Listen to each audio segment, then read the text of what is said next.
લોટ શેકાઈ ગયો છે કમ્પ્લેટ અને હવે માવો છે એ નાખવાનો ટાઈમ થઈ ગયો છે। અનિલભાઈ છે એ માવો નાખી રહ્યા છે। હવે માવો લોટ ઘી બધું એક થશે શેકાશે ત્યાર પછી બીજી આઈટમ એમાં ઉમેરાશે।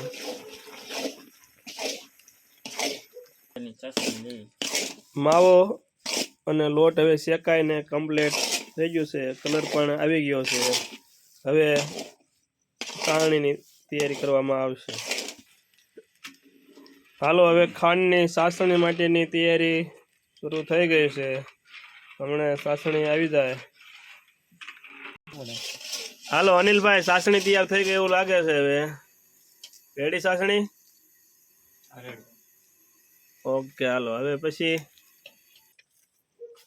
હાલો બધું સામગ્રી હવે મિક્સ થઈ ગઈ છે। કાજુ છે, બદામ છે, દ્રાક્ષ છે, ખજૂર છે, ગુંદર છે અને મિક્સિંગ થાય અને અડદિયો હવે બની જવાની થોડી જ વાર રહી છે। બધું મિક્સિંગ થઈ જાય છે એટલે પછી એને ડીશમાં ઢાળી દેવામાં આવશે। સ્વાદિષ્ટ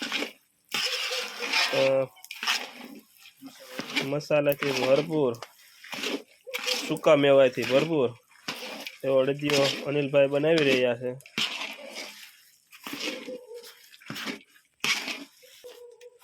હાલો છેલ્લી પોઝિશનમાં હવે અડદિયો ઢાળાઈ રહ્યો છે।